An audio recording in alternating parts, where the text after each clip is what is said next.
Di balik gemericik sungai dan hijau sawah, tersembunyi rahasia yang dijahit dengan darah. Sebuah kain merah, satu dendam abadi, dan roh yang menuntut lebih dari sekadar nyawa. Ini bukan legenda. Ini adalah kisah pocong merah. Seseorang yang mati karena fitnah, dihabisi dengan keji, sehingga ia menuntut keadilan walau ia telah tiada. Hai semuanya, kembali lagi di YouTube Cerita Malam.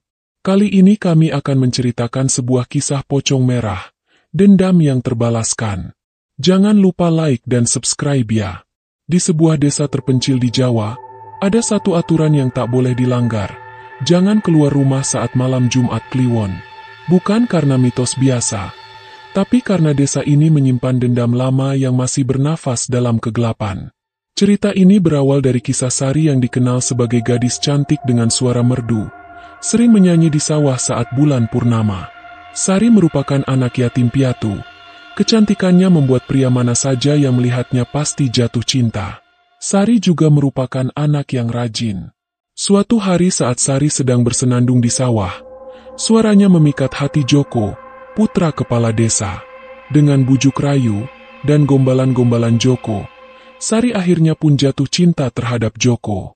Sari yang memang membutuhkan kasih sayang, merasa bahagia sejak menjadi kekasih Joko. Akan tetapi, pria buaya satu ini mendekati Sari karena ada niat buruk di hatinya. Suatu malam di pematang sawah, Joko mengajak Sari untuk sekedar bernyanyi dan mengobrol tanpa disadari minuman yang diberikan Joko telah diberi obat tidur. Saat Sari merasa ngantuk dan tertidur di pematang sawah, Joko melancarkan niat buruknya yang sudah lama ia pendam tersebut. Pagi harinya Sari menangis setelah mengetahui ia dinodai Joko. Joko menenangkan Sari bahwa dia akan menikahi Sari. Beberapa bulan kemudian, Sari merasakan bahwa ia sepertinya hamil. Tapi ketika Sari memberitahu Joko, Joko menyangkalnya. Keluarga Joko takut kehormatannya ternoda dan menyebar fitnah kepada masyarakat kampung. Sari berhubungan dengan siluman tebu. Warga yang percaya dengan ucapan kepala desanya berbondong-bondong ke kediaman Sari. Saat tiba di sana warga berteriak bahwa Sari merupakan dukun yang berhubungan dengan jin. Hingga hamil. Sari yang menjelaskan kepada warga pun tidak berhasil, karena warga tidak mau mendengarkan penjelasan apapun. Malam itu, seluruh warga berkumpul di balai desa.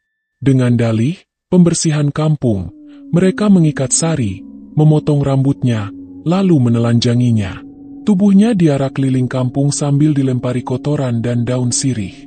Sebelum fajar, mereka melemparkan Sari yang masih hidup ke dalam sumur tua yang dikeramatkan, lalu menutupnya dengan batu besar. Biarkan dukun siluman itu merasakan neraka di dasar sumur, teriak kepala desa. Tapi saat batu ditutup, mereka mendengar Sari berteriak kutukan. Aku akan kembali dengan kain kafan yang kalian celupkan ke darahku sendiri. 7 hari setelah kematian Sari, sumur itu mengeluarkan bau busuk menyengat. Warga yang nekat mendekat melaporkan suara tangisan dan gemericik air berwarna merah. Suatu malam, Mbah Kromo, penjaga kuburan, melihat sesuatu yang membuatnya pingsan. Sebentuk pocong bergerak melompat dari sumur, tapi kain kafannya berwarna merah darah, diikat dengan tali ijuk berdarah. Wajahnya tampak samar, kulit membiru, mata menghitam seperti lubang, namun memancarkan cahaya berwarna merah kekuningan. Setiap lompatannya meninggalkan jejak air berlendir dan bau anyir darah. Keesokan pagi, Mbah Kromo menceritakan penampakan tersebut kepada warga desa. Warga desa ketakutan dan teringat akan Sari. Apakah itu Sari? Tanya salah satu warga. Jika dia menjadi pocong merah yang bergentayangan, apakah berita selama ini itu salah? Bahwa ia seorang dukun.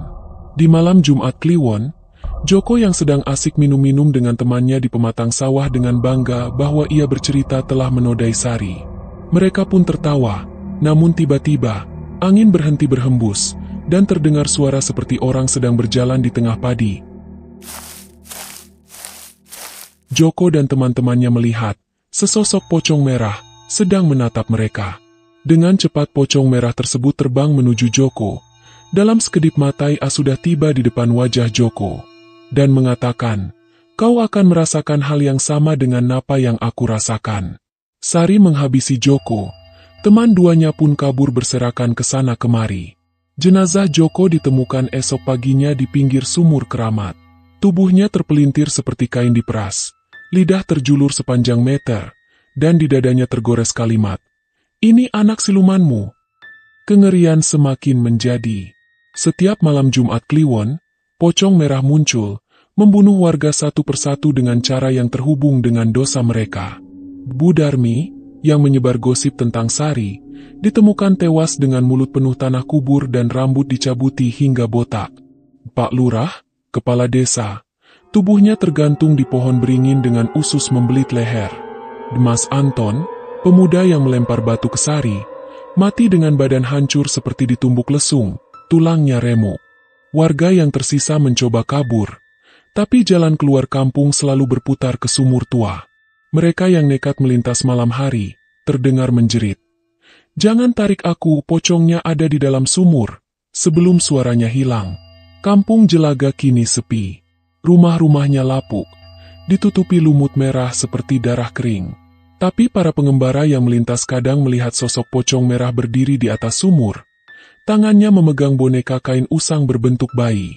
Jika bulan purnama, suara nyanyian Sari terdengar melengking dari dalam sumur, diikuti suara tangisan bayi.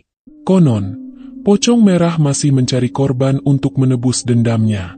Ia akan muncul pada mereka yang menyakiti perempuan tak berdosa, atau siapapun yang berani menyebut namanya 3 kali di depan sumur keramat tersebut. Sari, Sari, coba saja, jika berani.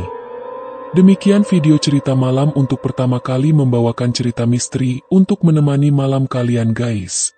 Jangan lupa like and subscribe ya. Terima kasih telah mendengarkan cerita kali ini guys. Sampai jumpa di cerita-cerita selanjutnya.